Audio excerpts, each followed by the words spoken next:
Yeah, we're good.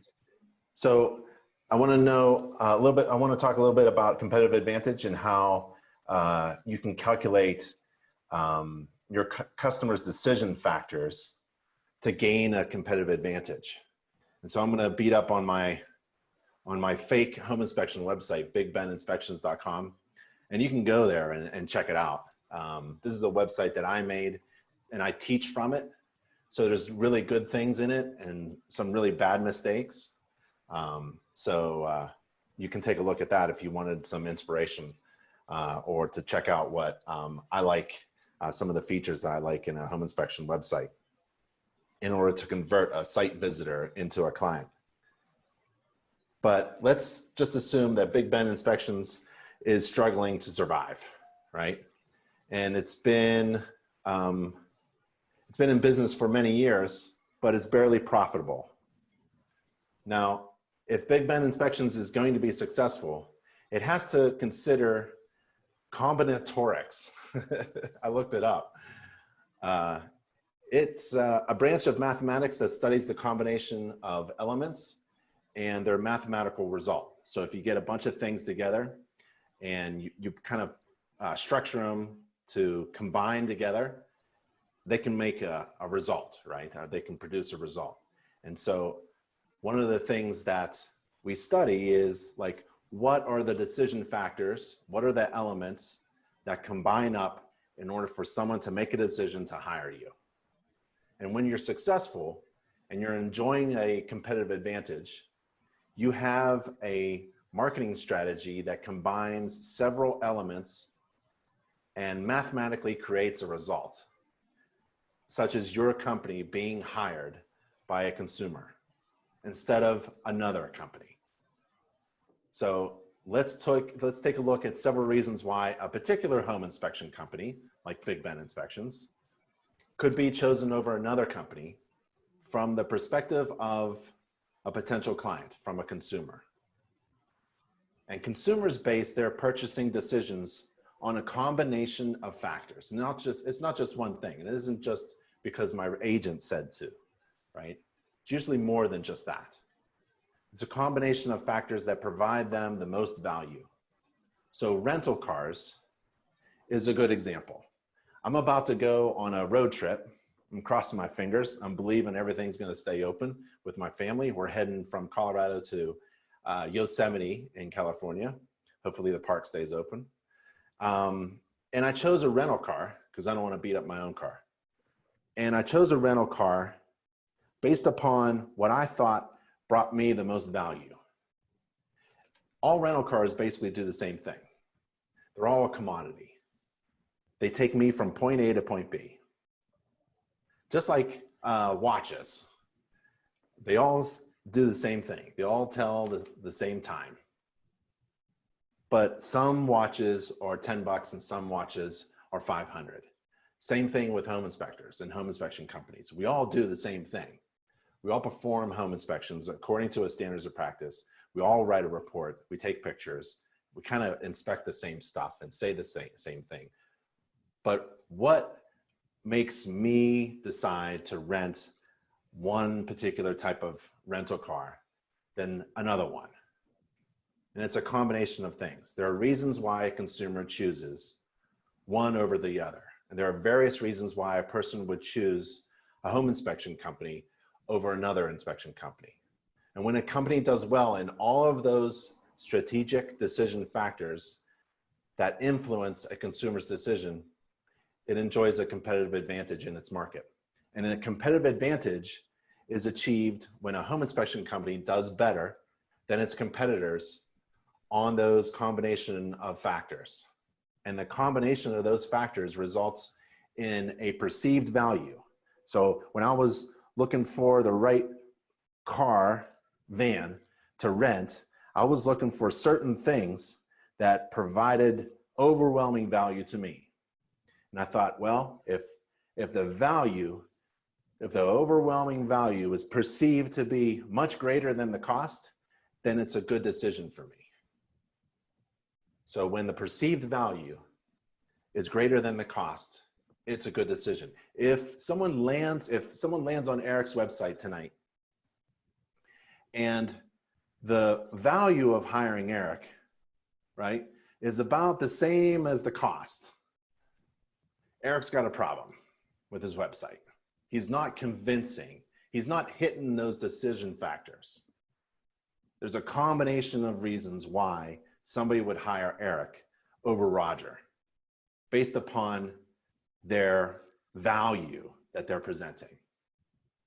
So let's assume that the decision factors that people use when choosing to hire Big Ben Inspections in comparison with other companies are these. You got the price, you got services, reviews, agent referrals, qualifications, and risk. There could be others. Those are some of the, certainly the list of minimal things that people consider. So let's rank each one, each factor, based upon the customer's perspective from 1 to 10. And the following graph kind of illustrates the ranking. Let's just assume in this example, the qualifications of the inspector are poor. So let's see if I could highlight that. Oh. So we've got these factors over here: price, services, reviews, agent referral, qualifications, and risk. And let's say that the perceived value of the qualifications of the inspector right here is 4, and it's up to here, right? It's 4. It's kind of low. And reviews right here are ranked 1 because the company gets a ton of negative reviews, or maybe there's no Google reviews at all. And risk, which is here, is inversely proportional, meaning that if there are no risks in hiring the inspection company, if there are no risks in hiring Big Ben Inspections, then the ranking is 10. That's a good ranking. This information could be illustrated also by a music soundboard, a mixing board, or a mixer, which takes multiple inputs and merges them together as a single result, right? Think of each consumer decision factor as an input on the mixing board. And your job as a business owner is to push each slide up as far as possible.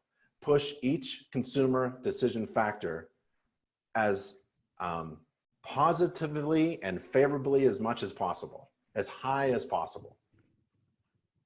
So let's see if I can, let's share this one short video with you. Hold on a second. That's not my knee shirt. Let's slide this over.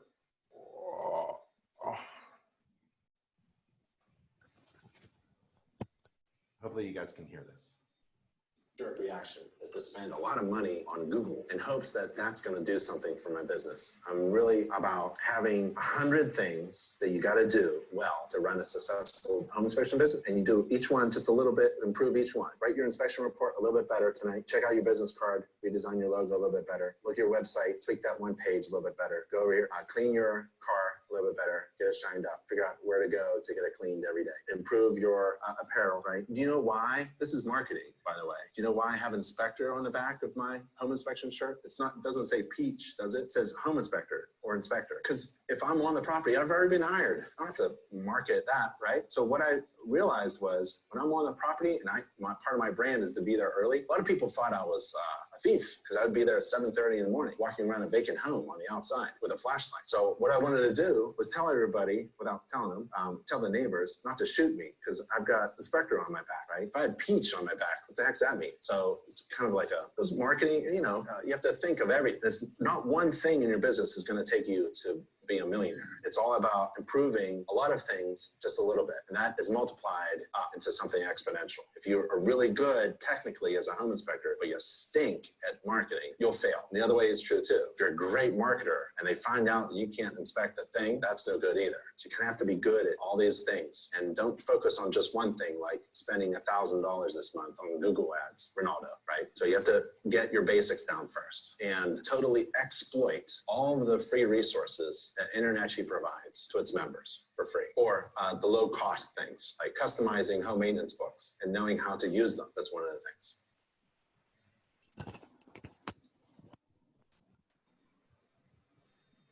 So I don't know if you've seen that video before, but that's why I wanted to show you that there's a combination of things. And I think of it as a mixing board and slide things over. Looks like we have one more guy in Richard. A couple fellas show up late.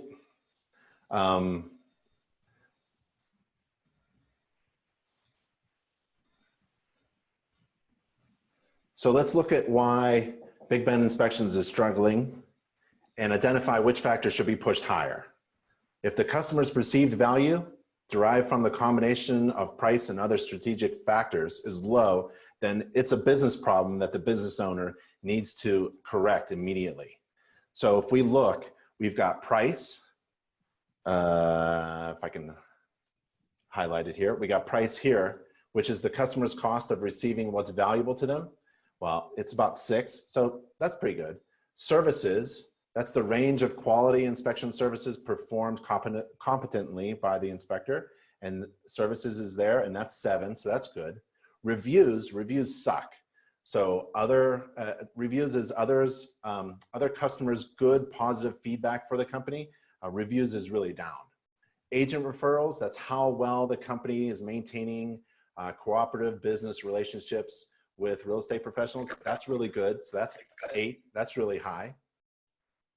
Qualifications of the inspector, oddly enough, that's 4. That's not very good. So that's kind of low. And risk.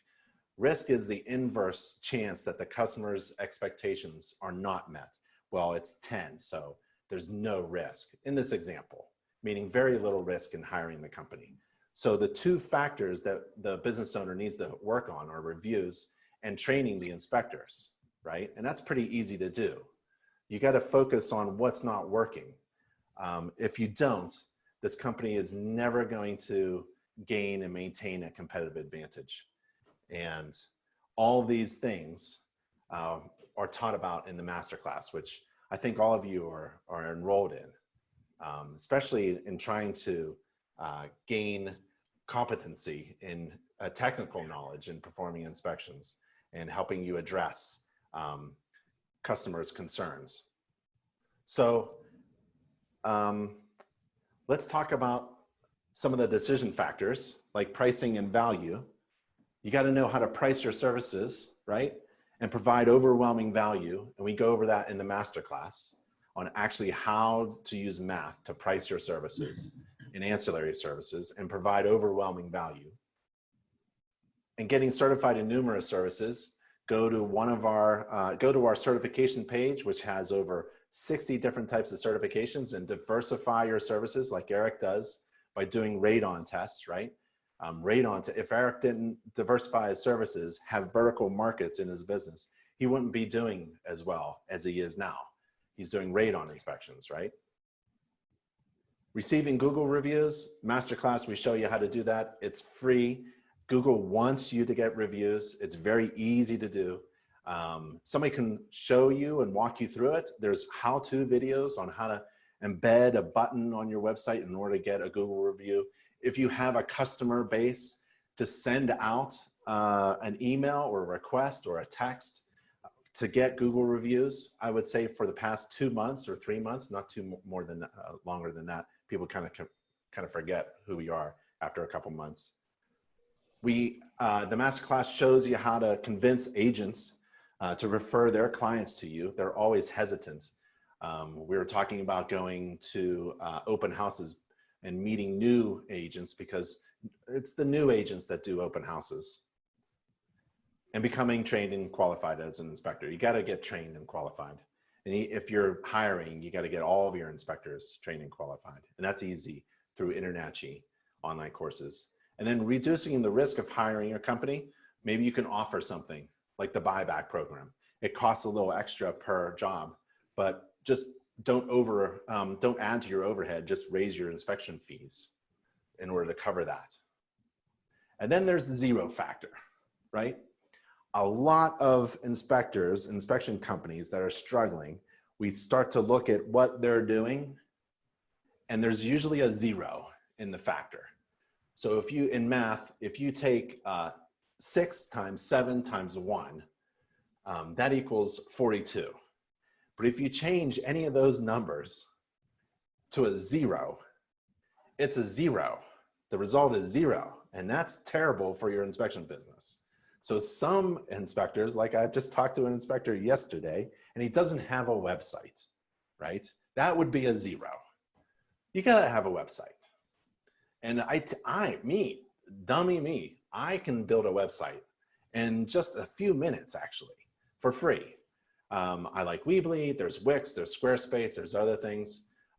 Even if you use like Square, that Striker thing on your phone or something, they'll do a website for you. So you got to have a website. You can't have any zeros. So watch out for any zeros in your business. To run a successful business, you could research the decision factors relevant to the needs of your potential clients. And you can find out what those decision factors are. Remember, we had a list of things that people think of when they decide to purchase something or to hire someone. So you can use post-inspection customer surveys. I did that. I had them by hand, actually. I gave them a card that helped them document their good feelings right after the inspection, right? And I kept it for myself. I archived it, and then I shared it with potential clients. You can ask clients directly what do they need in order to align your services to their needs. Because some clients just want a summary of something wrong in their house to negotiate over, and that's their need, and you ought to align your services to meet that need. If you don't provide a summary or cost estimates or a way to, or just guesstimates, maybe you're not meeting your client's needs. If you are doing a 5-6 hour home inspection and that's not what your clients need, you're gonna be left out, right? You're gonna be not in harmony with your client's needs. You have to solve their problems. They got lots of problems. You have to figure out what those problems are. And then you can interview real estate agents, and we kind of show you how to do that in the masterclass as well. And all of this stuff, I got from an article from the Harvard Business Review. If you don't know the Harvard Business Review, they have fantastic articles about business, small business, large corporations, management, marketing, business strategies, and resources. I highly recommend signing up for their newsletter. It comes out, it's free.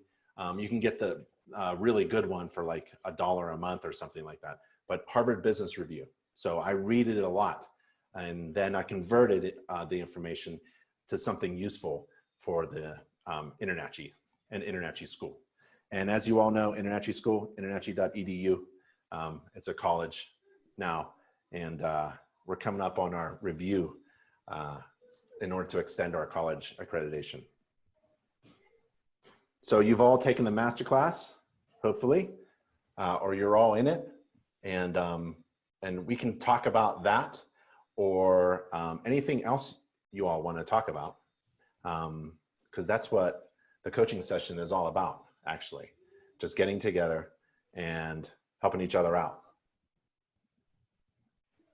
So anybody have any questions, or you guys want to talk about anything, or who needs a few things? Who needs a few answers to some problems? Roger? I got lots of questions. Yeah, hit it. On my website, I don't have a whole lot of my background. I came from 28 years as a oil and gas landman. And those first two words may, in Colorado, kick out half of my clientele. Yeah, well, you know, my house runs on on fuel. There's yeah. That's another discussion.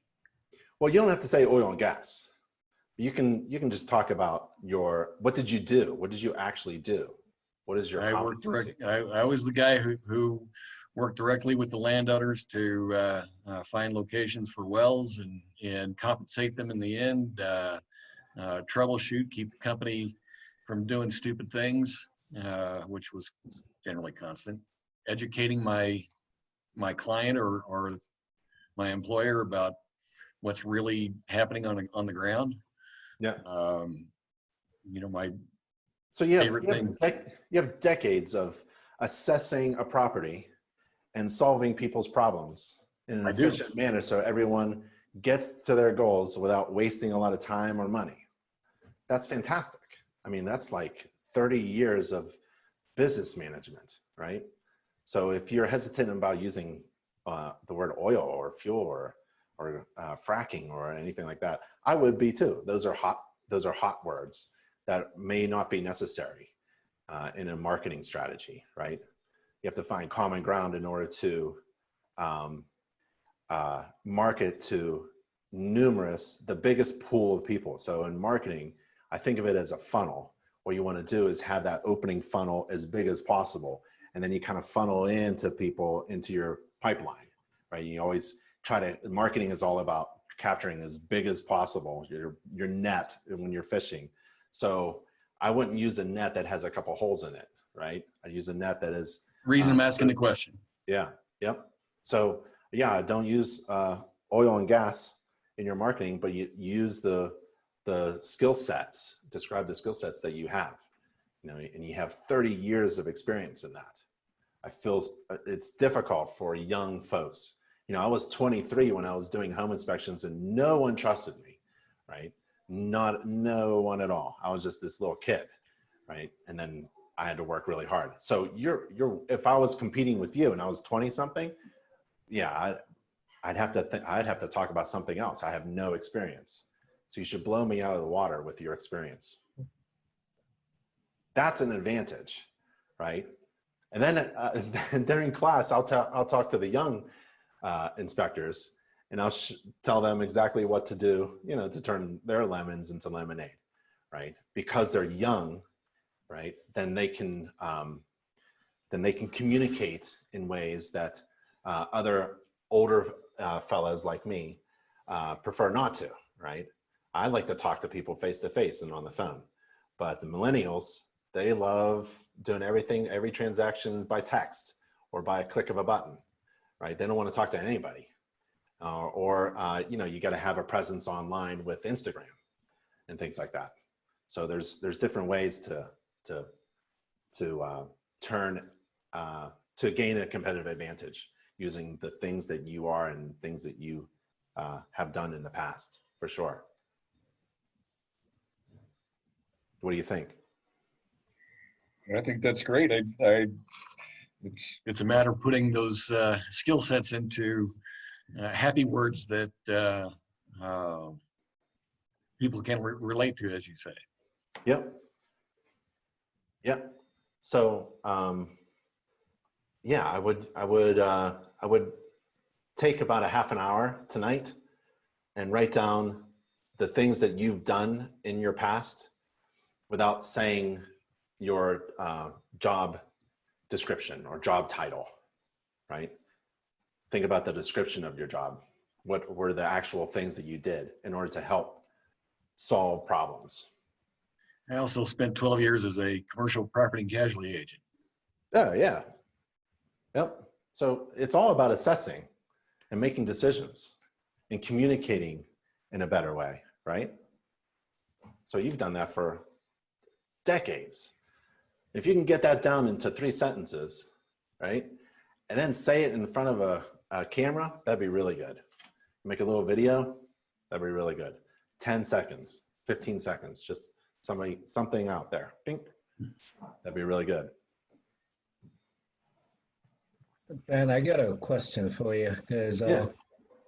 I did follow, remember last time when I asked you about inspection time, and then you kind of posted your inspection timeline. Yeah.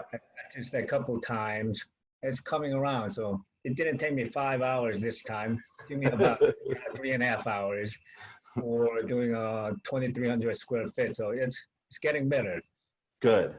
Yeah, but the other question is that I do have a lot of concern about realtors not getting back to me, because I guess when I think about my own situation after the inspection, I never talked to inspectors.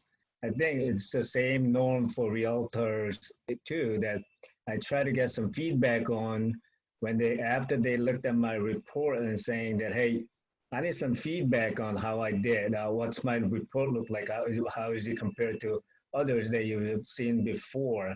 Give me some feedback. It's like I have zero response from those things, you know? Yeah, Eric. I can answer that one. What I do is when I turn over the report, I always give it to the client, and then also give it to the realtor if the client says okay. And then I make immediately phone call to the realtor, and I say, yeah, I sent you the report. Here's what I found. And I just give them a brief synopsis of the report, and then I ask them, hey, in 2 days I'd like to get back with you, go over any questions you have with the report, and then I would love your feedback on what you thought of my report. That way I already have it scheduled.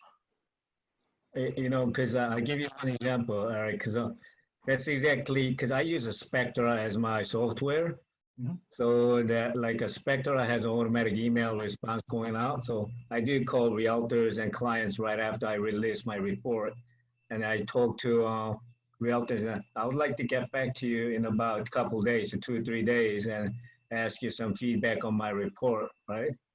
And then an email goes out to remind them about what I just told them. And then one lady, she responded me back and saying, I am subscribing you right now. Stop sending me an email. Click. What the hell is this? You know? And like whenever I talk to realtors, because they want me to tell them what the major problems are, so they do respond well right after the inspection.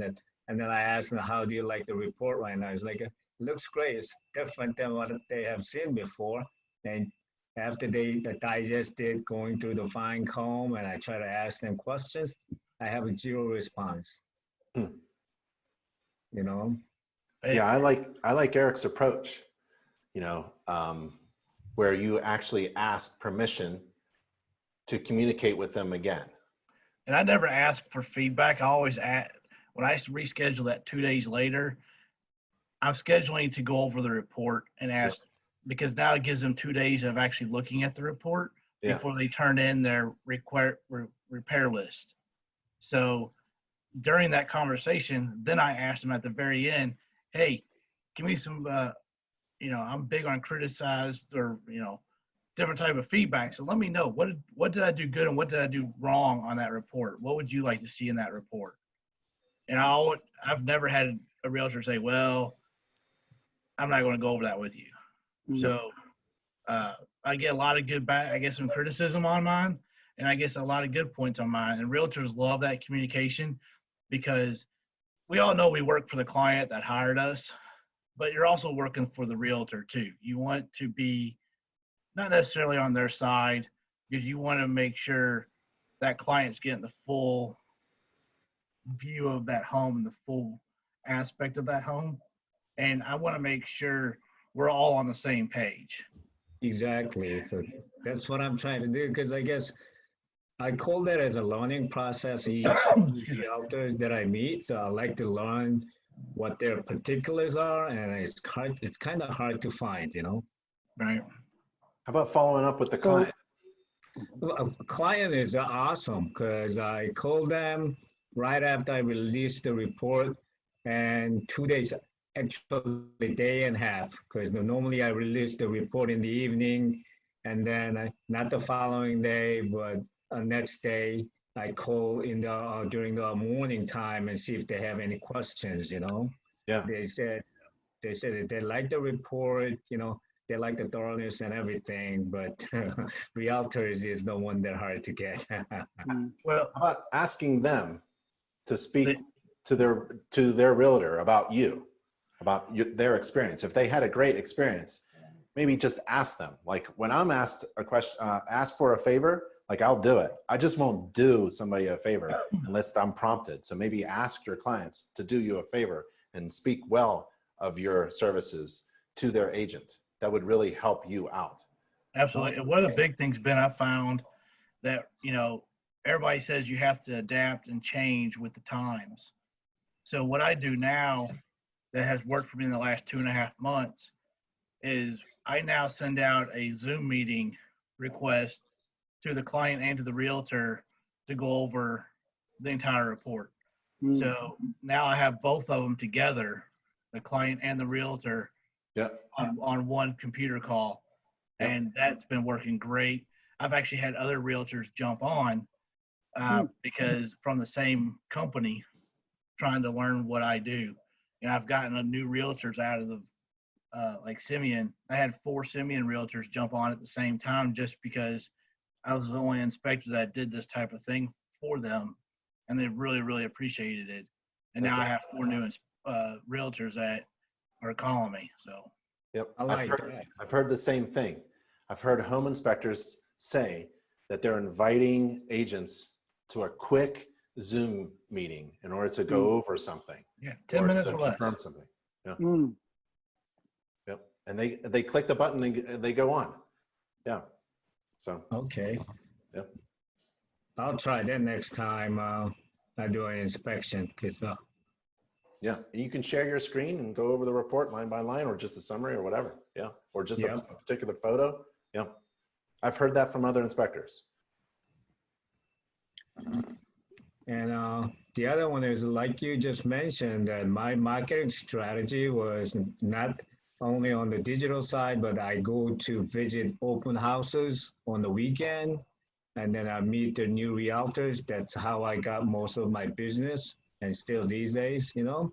Yep. But now I'm trying to expand it. I'm trying to get them to invite me over to their meeting. How do I need to start that, you know?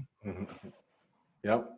I've had inspectors share that they are reaching out to realtors using Instagram and messaging on their Instagram account, just striking up a conversation, very short, sweet comments or requests. And then let's see, what was his name? I can't remember the home inspector's name, but he just said that he's been asking real estate agents out for coffee, but not actually meeting up, but just starting that conversation. Hey, would you like to meet up with a cup of coffee? And that starts the conversation, he says. Oh, because that's what I do normally. So after coming back from the open house, I send an introduction email out to all the people that I met.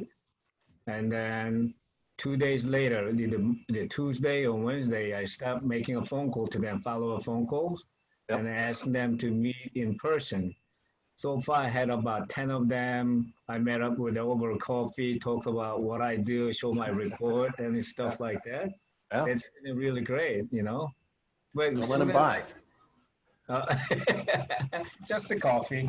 You buy that coffee. You make sure you buy that coffee. Insist.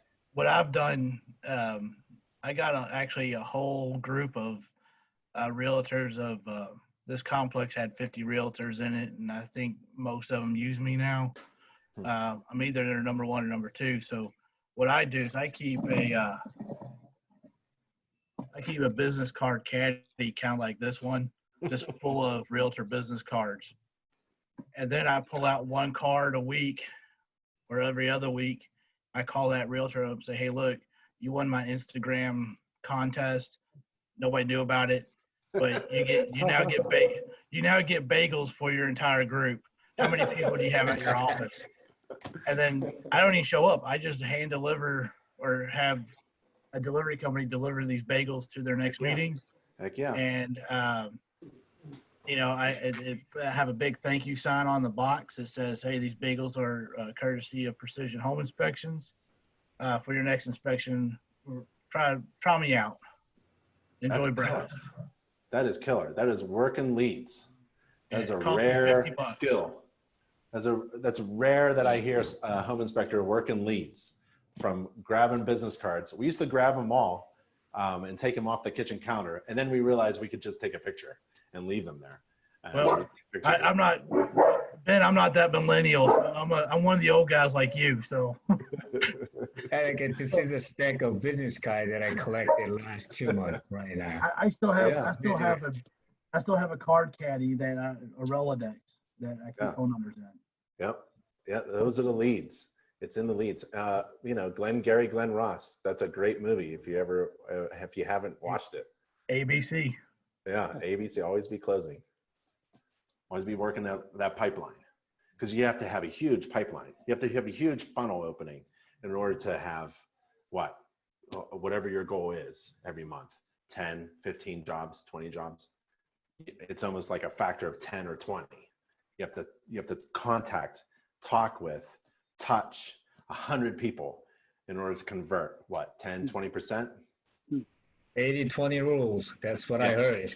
Yeah, that's what it is. I do a lot of Hey, marketing to mortgage companies also. I get a lot of business from mortgage companies. Yep. So Hey, right now, you mentioned. yeah, go Sorry, ahead. Ben. Go ahead. No, go ahead. Hafiz. Sang, you mentioned earlier that you attend a lot of Vigid open houses. How and where is that? I've never heard of that at all. I can Google it up, but if you No, like real estate agent, they do, one of their marketing strategy is to show the house in real, that called the open house. And then these days, after the markets or economy has opened up, they started the open houses again where I am. Yep. So that only happens on the weekend. It rarely happens during the day, during the weekdays. So my weekend is like there's a certain hours they open, so like 11 to 2, or sometimes 2, right. stuff like that. You gotta find.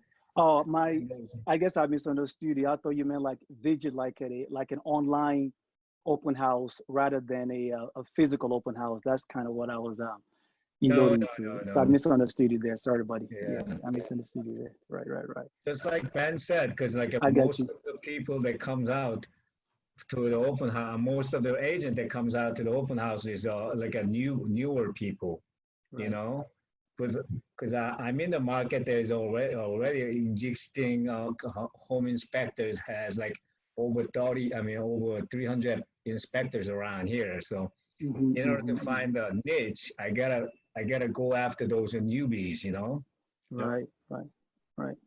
So the question I have for you, Ben, is so I've had some of my leads have been 3 realtors for the past 3 months or so. And one of them is just brand new, and she was using a gentleman before, and she decided to try me out. She's actually my neighbor, right? My 3rd or 4th house down, and she tried me out. But that was my first paid inspection. And of course, I was nervous during that time, but I provided a solid, solid home report. So now that I've had some experience, what I wanted to do was kind of reintroduce myself to her. That these are now, because now I have a home gauge. I'm using home gauge software. I have an iOS device, and I have online reporting, and I think I'm a little bit more experienced now.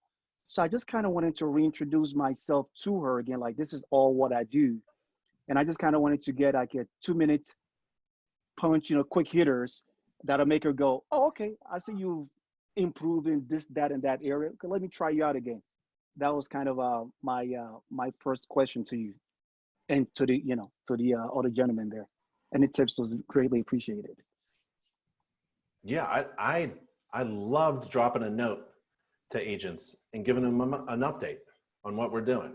We're always improving our inspection company, hiring somebody new, having a new equipment, adding. I remember just adding infrared, and then telling all my agents we're adding infrared. That just skyrocketed our business. So if you're doing something that makes your reports easier to read and clearer to understand, like using home gauge, or using a mobile device in order to capture data quicker or something, or produce a report faster. I forgot your third thing that you had, but yeah, having something of value to drop, just a note, just to keep in touch with those good clients. And man, if I have a real estate agent, she lives right there, my neighbor, and my neighbor knows I'm a home inspector. In fact, my entire neighborhood knows that I'm the inspector. They know my truck. They know I drive the home inspection truck. They know that I'm the inspector. My wife and my kids tell everybody that I'm the inspector. I'm not even a home inspector anymore, right? I do home inspections with a camera following me to produce training videos, but everybody knows that I'm the inspector. My next spin around the neighborhood is if anybody has any problems, I'll come over, right? If you've got a roof leak, I got a moisture meter and infrared, right? So you can just start to drop those hints to your agents and also your neighbors, right? That I'm the fella who you should call if your dishwasher's leaking. It's probably a gasket, but let me take a look at it. Who knows where that will lead, right? If you're doing it on the weekend, you're out and about anyways, stop watching TV, you know, except when football starts. You can't mess around with football. You gotta have football time. But you're always selling. You're always talking. And I just enjoy home inspections so much. I'm always just looking at everyone's stuff. I go around the neighborhood and I look for clogged dryer vents. And then I tell the person, hey, you got something going on here, you know? So it's always, I don't know, I just love it. I just love being an inspector and talking about inspections. And if you've got something new to say, wow, that's golden. If you have nothing to say, that sucks. How are you gonna keep in contact with agents, right? Right. So yeah. Because I was because I was wondering, because I wanted to do like a refresh email or text blast. And one thing that I did do, I did that biz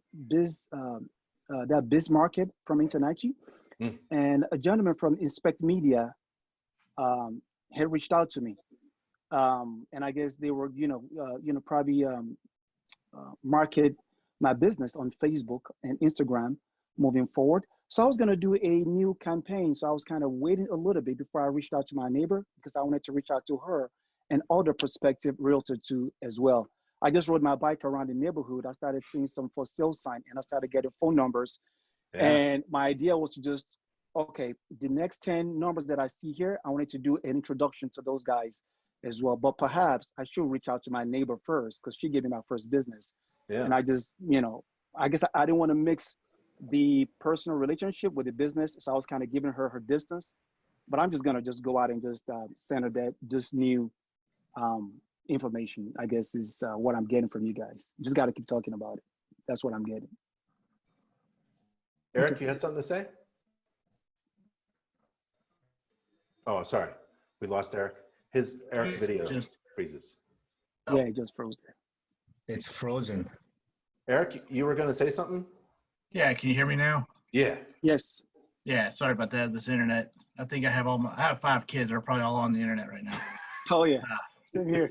So, but 2 of my biggest marketing the things that I do now, one, I put door hangers on all the houses I see for sale.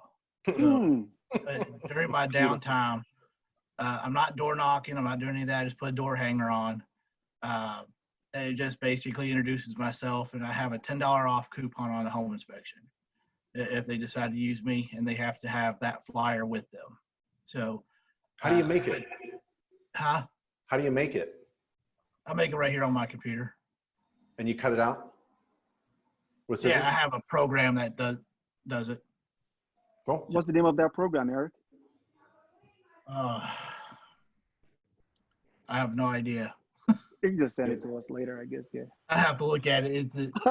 I've been using it for a guy that owns a company that does signs. He gave me it, so. Okay. Okay. I get supplies from him. So, and that company is called Envoy, and they do marketing promotions here in Louisville, Kentucky. But the next biggest thing that I do, every Sunday, I go to a couple of Kroger stores. That's a grocery store here. I'm sure y'all got them around. And I go to the floral department where they do the balloons, and I give the head of the floral department, say, here's $50. Any realtor that comes in and gets balloons, put my card on it and say, this is a complimentary from me. You don't have to pay today. And I've gotten a lot of business off of that. It's a $2 balloon that they put on their open house, and it's worked huge for me. Yeah. Eric, I know this is excellent. I know this is a coaching section with Ben, but man, we need to stay in touch with you. I know. Eric should be leading the meeting here. I'm only on, I really love the master class. Ben is teaching me a lot. Good. I listened to a lot of your old YouTube videos. Good. And my goal is I want to be $100,000 company. I'm nowhere near that yet. So it's constantly growing, constantly learning. In my downtimes when I'm not doing inspections, I'm on something like this where I'm learning something. Yeah. And I keep adding, and I have goals. So every couple months I add a new auxiliary thing. My next one is going to be probably thermal imaging or sewer scope. That type. The only thing I can't add on in Kentucky is termite, because you got to have crazy licensing for that. So, but yeah, it's a progress. I'm going into my 4th year, and every year I've built. So I've never had a downturn. This is what I did for termite. Here in Florida, I have to have a license to do the WDO inspection. So, but in order for me to get the license, I had to go work for somebody for 3 years even before taking the exam. So what I did was I found a couple different termite inspectors that I recommend from other inspection companies here. I partner with them. So whenever I hear about VA loans, like when I talk to realtors about the inspection, I ask them what kind of loan their client's going to get. And if I hear VA or FHA, and they're most than likely they need a termite inspection, I just drop the names and say, hey, you don't have to set up the termite inspection. I got a good guy, a well-known company that I'm partnering with. So like if you want to use them, I could give you the phone number so that they don't have to go out of their way to find another termite inspector. So I picked that's what I've been spreading. So I picked up, so it's good for business practice as well too. It's like a referral to your partners too. I did about 7 of them so far to refer to the termite inspections, you know? Yep. And those realtors know that like if they call me, that I can set up the termite inspection for them at the same time I do the inspection, so they didn't have to show up at different time either. Hey, Sang, we got the Florida Department of Agriculture to say a home inspector, upon observing some apparent WDO damage during the home inspection, can state that he or she observed damage to wood or the structure, but the inspector cannot state that it was due to a WDO organism. As long as they're not diagnosing this condition or stating that it's due to termites or some other pest, you're okay. So yes, during the home inspection. Yeah. I read that too, because that was the first thing I looked up when I joined the InterNACHI was I want to be a one-stop shop for the realtors. So I looked at termite, I looked at mold, you know. So I use that term, like I use a microbial for the mold, and then termite. I just said that pest infestation is more than likely that you want to get a professional on that. That's what I do. Yeah, and every home inspector should be doing infrared. I mean, it's just like a flashlight, in my opinion. Don't worry about levels or fancy certifications. You got to know what you're looking at for sure, because it's completely different. It doesn't make any sense sometimes what you're looking at, and it could really screw you up if you use your mouth without knowing what you're looking at. But everybody should use infrared. I mean, if you can find the investment, just a few $100, you can get like a FLIR camera for several $100, and then just tell everybody that you use infrared. It's really, really good. I was going to ask a question about videos. I don't know if y'all can hear me. Yeah, Roger. Okay, good. Short videos, maybe setting up a YouTube account. I just believe that the videos to really catch people's attention. How do y'all feel about that? And I mean, it's like maybe 1 minute if you're doing, say, the exterior of the home, pointing something out. And it's not necessarily to be teaching them about the home. It's space time. Yep. Well, are you asking me, Richard? You, anyone else? Yeah. Maybe someone else has used that. I will jump on what you said there. I think in one of Ben's YouTube videos, you mentioned doing a quick 10, 20-second video, and you can even use that book. Now that you've had your home inspected, there are tons of materials in there. So, so I'm so glad that you asked that question, Richard, because I was about to ask the same thing. And I just did one really quick around basement moisture, what you do for moisture and the areas to look at. I have not posted it yet because I'm not 100% sure if I wanted to post it yet. So great question there, Richard. So I'm just piggybacking on what you said. And I was following Brent's comments and I'm using that book. And I'll throw it back out there. Before I post any video, Yeah, there you go. I read this book and I regurgitate what it says on this book on the video. Yeah. Yep. I'm waiting InterNACHI to send me mine. I just ordered a whole bunch of those books custom made for my business. Good. Hey, if you have any delay, you yell at me and I'll yell at them, okay? They say they're supposed to be out next week, so. Okay. Okay. And Richard, I don't know if you used it, like Sang said, he just regurgitated what's in that book. So I just downloaded a teleprompter software and I just typed in my notes in there, right? And then you just using the iPhone teleprompter, I can just record the video, just pretty much just reading it because, you know, I can just read verbatim what's in that book and that does the job for me. But once again, I have not posted it yet, but once again, it still goes back to Ben and how strongly you suggest us using that. Okay, thank you. Right there. Okay, I got it. I think you're on mute, Ben. Ben, you're on mute. Oh, sorry. So yeah, I've got a teleprompter app on my phone. I haven't used it for a while, but it's very easy. I mean, you can just type whatever you want to say and you don't have to try to remember. You're not an actor, trying to remember your lines. And, I use other resources like I just mentioned, the Harvard Business Review.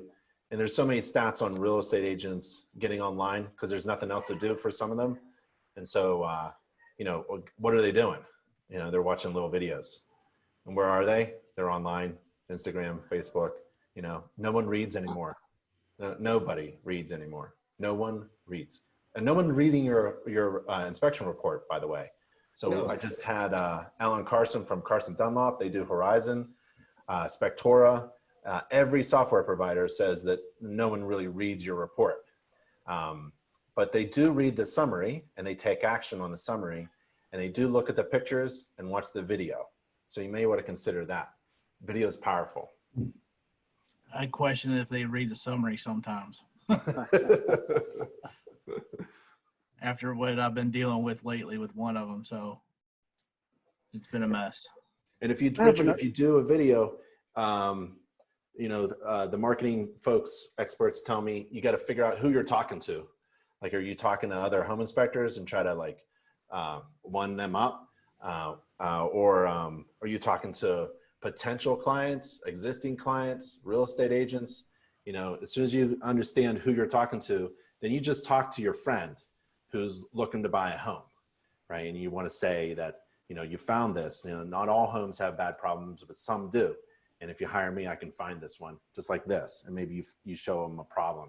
And it doesn't have to be scary, right? It can just be home maintenance kind of thing. Maybe something more difficult than cleaning your gutters, and that's what you want to know before you buy your first home.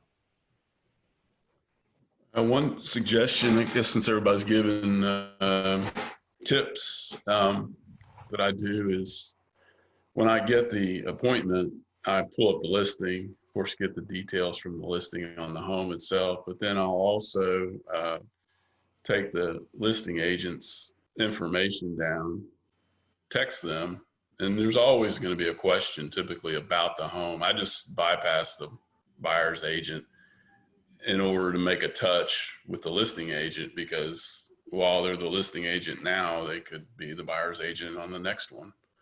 So I'm trying to make not only the buyer agent contact, but the other one involved. For sure. It's simple. It's just usually a text. I may get a phone call. I may have repeated texts with them, like I had on the home the other day where the water was turned off. And I texted them, would it be okay to turn the valve on? Is it safe?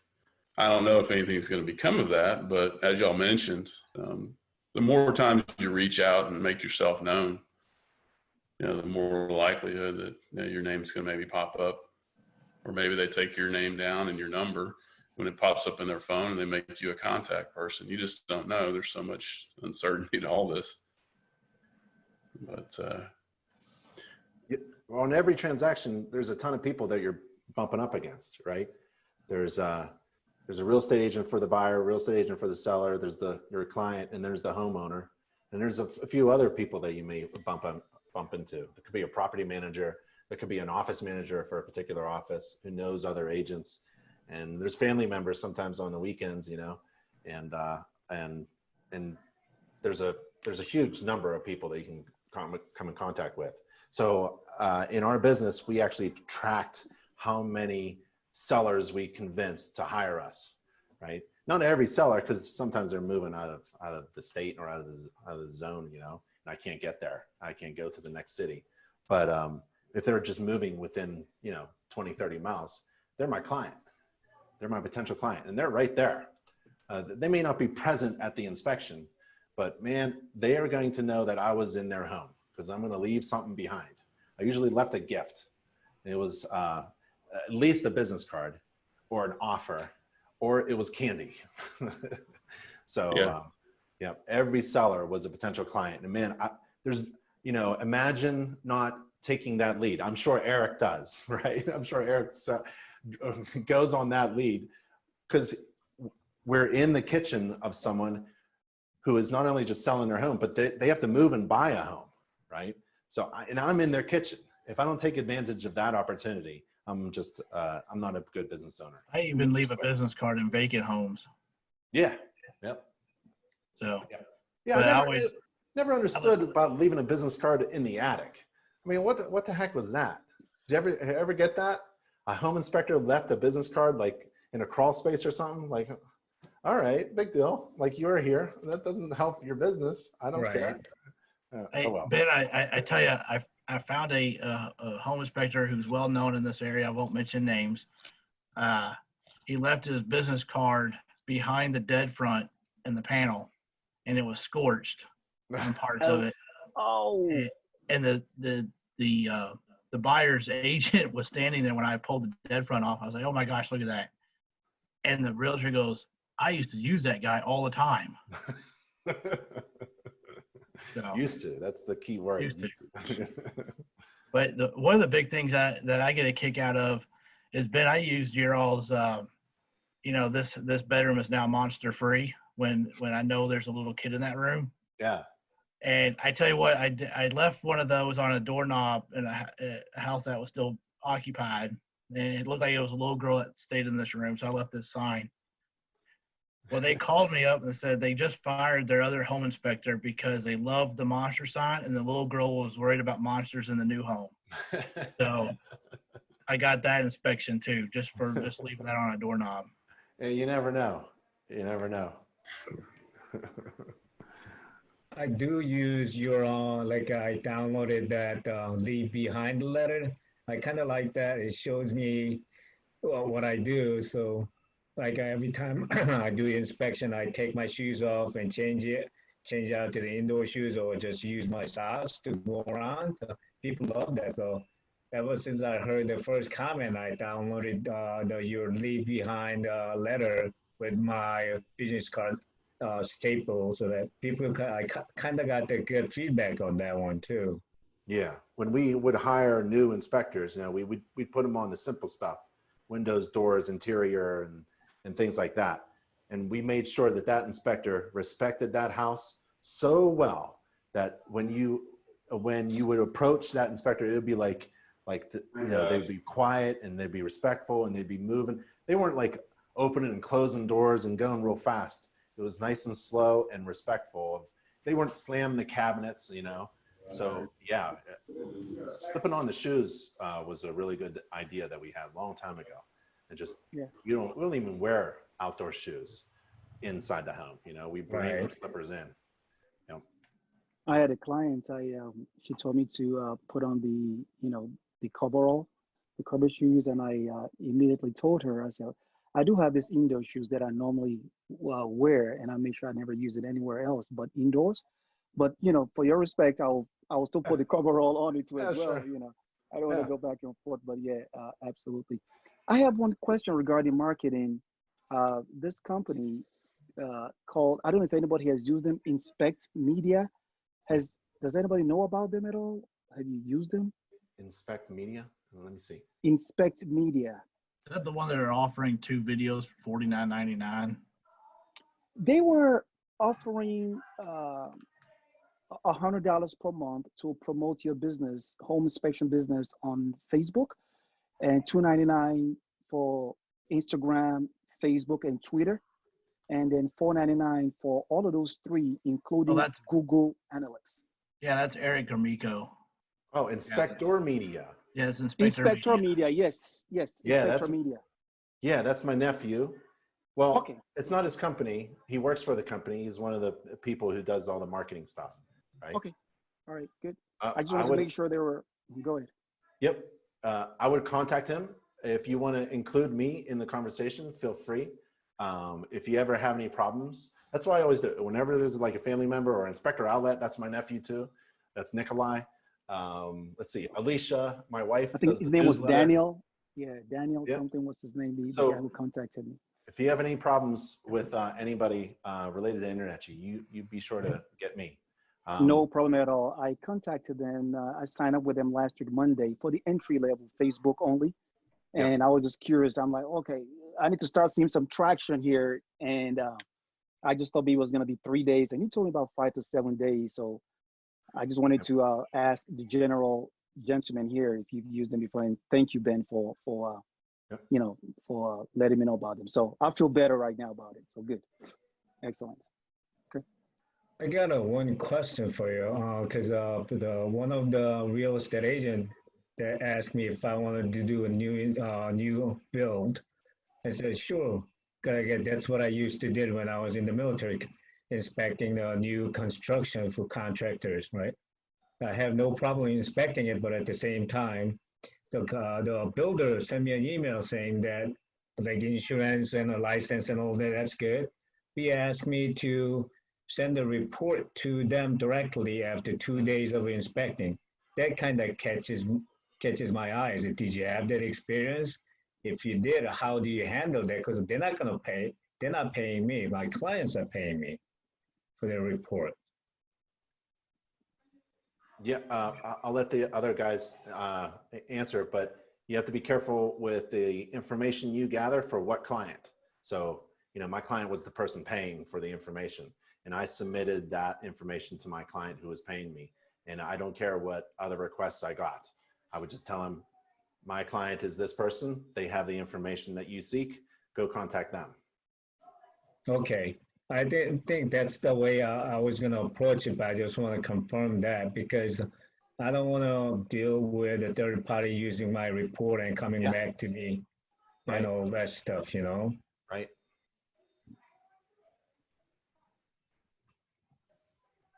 Any other questions? You want to talk about anything? Any needs? You can always email me too. You can just email me any questions, or if you can't find anything, or if you're having problems with something in particular. We're starting to put together more of these mentoring coaching sessions with not just me, but other mentors. So we have a mentoring program and coaches, and I think it's coming up soon. There's a couple mentoring coaching sessions with me and a couple other folks, experts in the industry. But if you ever need any help, you be sure to reach out to somebody. It could be me or someone. Yeah, John. So I've got a question. I haven't, I've gone through the schooling and all that. I haven't even started a business yet. So I'm still new to this whole home inspection stuff. I used to work in construction. Is it worth getting a blower door test certification and lead test certification as well? Anybody want to take that? I have an answer, but anybody want to take it? I don't. Well, I was EPA lead certified as a lead hazard risk assessor. And I thought it was dumb until I started making a lot of money. Lead hazard risk assessors have more power than the police when it comes to protecting children. So you go into a home, you use some baby wipes, 10 minutes later, you're done with the inspection, send the wipes out to a lab. They tell you if there's lead in the dust that you wiped on the window and on the floor. And I usually offered this on old homes where I knew that there was going to be lead paint. And you can see the windows are just scraping and creating powder and dust all over the floor. I sold those for like $600 for like 15 minutes of work because I was uniquely certified by the government to do that. And they still have that program. The blower door stuff, I think that's good for new homes that are trying to reach a certain energy efficiency and they're going to do a pressurized test. Otherwise, builders have these alternatives according to code. Like if you don't want to do the pressure test, you can demonstrate that you have extra insulation and weatherization techniques applied somewhere in order to get that energy efficiency and meet that code requirement. So it costs thousands of dollars to do a blower door. They're hard to rent and there isn't much demand. I never heard of much demand for them unless you're in some kind of niche where new homes are being built right next to you and they all need blower door tests. I'd rather spend that money on marketing, printed marketing, an infrared camera, something that has a quick return. Makes sense. And the other thing is, do you have to be certified to use infrared? No, there's no law, there's no regulation on using infrared. Okay. So it's basically exposing yourself for using a tool that requires you to be trained in interpreting what you see. So a flashlight is easy. We all understand how a flashlight works. It illuminates something, but an infrared camera, it's just like a flashlight. It helps you see things that you wouldn't normally be able to see without it. But to interpret what you're looking at, takes some experience. So I'm the school of hard knocks kind of person, right? We have online training and I've done some videos and that's really all you need. But if you buy one, use it on your home and you'll start to realize, oh, this is how it really works, right? You can fake yourself, throw some water in the corner and let it sit there for a little bit and see how it is cool in the beginning and then it starts to absorb the same air temperature and then it disappears after like an hour, right? And yet it's still wet according to your moisture meter. So, or turn it towards the glass of your window. You can see yourself, right? It's not hot, so there's a lot of weird things that happen with an infrared that you need to really have that hands-on experience doing. So I would crash and burn with your house and with maybe your neighbor's house, your family's house, take the online courses, watch the videos. But man, infrared, every home inspector should have infrared. Everybody should use infrared. It's so good. You could scan an entire room in just a minute and then, like sometimes defects just jump out at you. And that's just the marketing thing too. So with an infrared, you can see things that other home inspectors can't. I mean, why would I hire a home inspector who just carries a flashlight? Yeah. So you charge extra for infrared then? There's two ways to skin that cat. I never did. So I use it just as a flashlight. I actually gave it to my clients at the inspection. I put my hand on the wall and let them scan it. And then they realized what was going on. It was really cool. It's a shock and awe. And then I just raised my fees because of what we talked about earlier in this coaching session about providing overwhelming value. So that overwhelming value was me using infrared and not charging for it, right? But just increasing the value of my core service so that I could charge more. If I can't increase the value of my core service, my price is going to be stagnant. And I didn't want that. I wanted that Eric's goal of hitting 100,000, right? And I did that we just tried to figure out how are we going to overwhelm these people with things that don't cost much, but we can raise our fees for. Yep. But the other way is like my best friend, Will Decker, he's in Chicago. And when things took a dump in the home inspection industry market, he grabbed his infrared camera and started doing thermal scans. And he now makes more money doing them than home inspections. So it all depends on what you want to do. You could split it off, but for me, I made a lot of money just adding on value. Hey, Ben, quick question for you. So your friend, Will Decker, you say he's in Chicago. I'm from Chicago. Is there a way you can hook me with a mentor locally here? Yeah, he's a mentor. He's an instructor. He's part of the Chicago chapter. The current president is Jeff Merritt. You should reach out to him. Yeah. Okay. I'll email you about contact later. He's a great man. He's like 7 feet tall. He's huge. He's a huge fella. Just the largest man I know. He's like a giant, a literal giant walking around, and he wears a fluorescent orange shirt. Oh, wow. I'll email you I'll email you to get his contact, Will Decker. The other question I have, and that's for everybody, is do you post your prices on the website? I've heard pros and cons around that. What do y'all think? Yeah. Well, my personal opinion is I like to tell everybody, I want to know how much the pizza costs before I order it. I don't want to have to call the pizza shop and tell them what toppings I want. And then at the end of this conversation, they're going to tell me what it costs. I mean, for me, it is just ridiculous. Yeah. I am not going to pick a burger place, drive all the way there. You know what I mean? Like, and then they tell me what the cost is, and then I have to make a decision whether it's worth it or not. Right. I don't, and to have that kind of sales on the phone or by text or email, convincing somebody who's really just price shopping. Yep. So I'd rather tell everybody my price. That's my price. I mean, I can't really come down because I've already calculated how much I need to make in order to have a good life and pay my bills and make some profit and go on vacation and do good things in the world.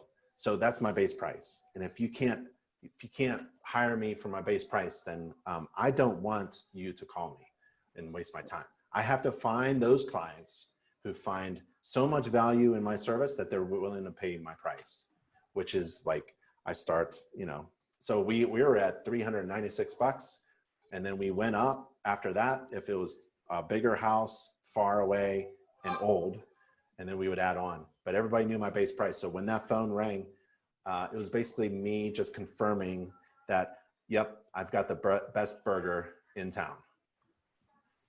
And I'm ready to schedule with you. All right, that's my school of thought. And if you're price shopping, then somebody once told me that if they're price shopping, and they're probably gonna be the ones to give you the most problems anyway. Yep. So I just left it on there. You've mentioned infrared camera as an overwhelming value. I've just kind of slowed. I just haven't purchased it yet, and only because my inspection time and report is still taking me a little bit longer than I would like for it to do. So, and I'm just afraid that if I add infrared camera to that, it might take me a little bit longer, but I do see the great benefit of adding it. So, but like Sang, or I don't want to call you out again, Sang, but like Sang mentioned earlier about inspection time, mine is still taking me a little bit longer. And I guess it's just gonna come with time to start to lessen that inspection time. Like I said, I'm just, 3 to 6 months that I've been in the business, so still taking me a little bit longer. And I hope to really shut that down. But I see the huge value in that. It's just a differentiator. Yep. Yeah, there's some cheap ones out there. There's the iPhone. I don't know what device you use, but there's one iPhone FLIR 1. You plug it in the bottom. There's a couple other ones, but you don't have to get an infrared. You can just use, there's other types of devices that I use, like the laser thermometer. You can shoot that on the ductwork. Yeah, yep. Anything that And then, you know, it's not just anything that you use that's special, like an infrared camera or a laser thermometer, right? Or a GFCI tester or tools of some kind, or a ladder or shoes or something, a hat that you use.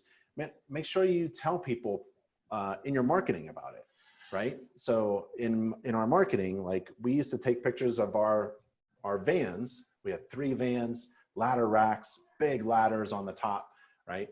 And that was part of our marketing because we just didn't, it's like using a home maintenance book, like saying put up, right?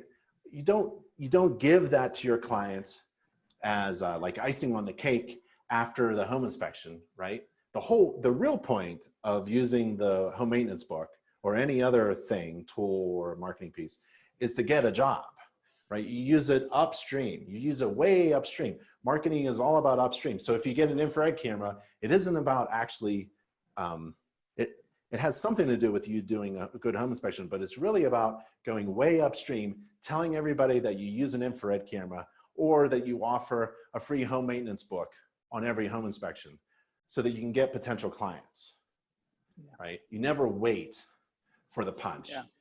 You swing, you tell everybody who you are and what you do. Because who knows what is attractive? It's those, what we mentioned before, right? Those decision factors. If someone's looking for a home inspector who uses infrared, you better tell them way upstream that you use infrared. Don't wait until after they've hired you. It's almost like, you know, whatever. Okay. Hey, John, back to your lead thing. Yeah. I got a buddy who is a remodeler, and I was talking to him the other day, and he's just fussing all the time about asbestos and lead and whether or not I inspected for that. You know, no, I don't have the certifications yet, but you bet I'm going to get that because there's money right there sitting on the table. Yeah. Well, I know because I've seen it. I don't know if you guys are members with on Facebook for the InterNACHI group, and it's amazing in how a lot of the inspectors out there always question, well, do you think this is lead or do you think this is asbestos? It's like, well, if you don't know, you don't be calling it out. You really need to know beforehand. It's common sense. I mean, you can't just ask someone, hey, is this asbestos? Well, if you don't know, what makes you think they're going to know? Yeah, depending on the age of the house, yeah, you can probably figure it out that way. But in your report, you still can't call it out because you don't know and you're not certified in it. But no, I mean, it makes sense just to get certified in both of those. I mean, like Ben said, he made $600 a pop for 15 minutes just to wipe down for lead. I mean, that's sadly to say, it's easy money. Does InterNACHI offer the lead certification class, or you have to find out through the state? What was that? Does InterNACHI offer a lead certification class as well? We offer training on it. I've got a really good video about being a lead hazard risk assessor. It's a training video. If you can't find it, just email me. But you got to go to your state. You could. I have the link where you could find your state office and ask them how you become an EPA certified lead hazard risk assessor. And I think it's still required. Back when I got certified, it was a 5-day class. 3 days, it was silly. 3 days you can become a paint inspector, a certified paint inspector, right? Lead paint inspector. And for the extra two days and like $100, you can be that paint inspector's supervisor, right?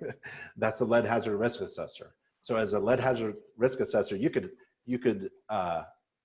hire paint inspectors and tell them what to do. And I was like, well, I think I'll do that, right? As a lead paint inspector, you can't actually diagnose or assess or communicate your findings. You need someone else who has a higher certification to do that for you. So I didn't want to be a paint inspector. They got to go around and do all the sampling, right? I just came in and did the lead wipes. That was fantastic. Okay, lead hazard risk assessor. Okay, fellas, what do you think? You want to wrap this up? Can we get each other's contact information in case we need to? A few folks I would like to email, if you don't mind, for additional tips. Yeah, you want to share? Did you say you want to share everyone's contact information? Yeah, will that be okay with everyone, or? Yeah, it's good by me. Yeah? Yeah, Eric? saying? It's just put it in the Q&A. I'll put it in the Probably chat be the box easiest, right right? now. Yeah, why don't you just type it in the chat or Q&A? Okay. There's mine. You can text me or email me anytime. Awesome, Eric. I'll put mine in there right now. All right. Great conversation, guys. I really enjoyed it. I picked up a lot of good tips there. The door hanging for sales. Ben, I just want to thank you as well, because this is my 4th year going into home inspections, and I've been with InterNACHI for about a year and a half now, and just a tremendous amount of wealth and knowledge that I've just gained from just the free stuff you all put out there for all of us. And I've attended the conference up in New Jersey a couple of years ago. Oh, good. I missed the last one, and this one was canceled, but I really do appreciate everything that you all do, and I'm looking to keep growing and learning with you and Nick and the full InterNACHI team. So good job to you all. I really appreciate everything. Thank you so much. It's really an honor. Frankly, this is our second live virtual conference, coaching session, sorry. And, if it's valuable to you, it may be valuable to others. I just frankly enjoy it. I like hanging out with other inspectors and talking inspection business. And if you want to participate again, I'm all for it. Just trying to help out. That's really all we try to do at InterNACHI. We just try to provide what you need. So I really appreciate you guys hanging in there. And I just wanted to remind you, like from our beginning presentation, maybe assess where you are, right? Because you all have goals that you want to reach, but to get there, you got to know where you're at. So maybe take a look at these factors here that influence a consumer's decision. Maybe check out your price. Is it competitive? Is it priced accurately so you can make money? Check out your services. Are you diversified? Learn how to get reviews. I mean, it's very easy to do, and it's so powerful. Google loves it when someone leaves a positive review on your business, Google business page, right? Your listing, when someone searches for your business. They know that this is somebody that people like, and they will keep sending people to you. Get agent referrals. It's very easy to get them. You just have to work them. And then check out your inspector qualifications. Make sure you're telling everybody that you're highly qualified to do the job that people are expecting you to do, and lower the risk. Lower the risk by a couple ways. There's the buyback program. Make sure you're insured just to protect your own assets, but to make sure that you are lowering the risk so that people can approach you in an easy way and make referrals to you because they kind of trust you. So maybe take a look at those factors again, like we talked about in the beginning of the coaching session. Alrighty? Let me one last thing, echo what Ben just said about the Google reviews. That's a gold mine. Actually, my roofer contact turned me on to it 7 years ago. And I'd like to have more. I have 50. But I get a call at least once a week, some stuff that they read online. Yeah. Mm-hmm. And so it's totally free. Mm-hmm. So, if you get the right feel from your client, agent, hit them up. It only takes them 5 minutes. Yeah. I mean, I don't ask everybody because sometimes I don't have the, I don't know if this guy's like completely happy, but. Yeah, in sales, you got to be assertive and persistent, not aggressive, but assertive, which means like you're confident and you're willing to ask somebody to do you a favor for your business, and you follow up with them in order to respond well for them doing you a good pat on the back. So if they give you a good review, maybe you can call them up and just ask, hey, how'd that sale go through, or how's your new home? So that's being assertive, and then persistent, always following up and asking. And people, when you ask people to do a favor, you'd be surprised how many people do that favor for you. So getting that Google review is really important if you just ask. Good point, Richard. All right, fellas, thank you so much. That was fun. Thank you. Thank you. Thank you, Ben. Stay Thank safe you, and guys. healthy. Thank you, guys. Thank you very, very much. Have fun storming the castle. Absolutely. Bye.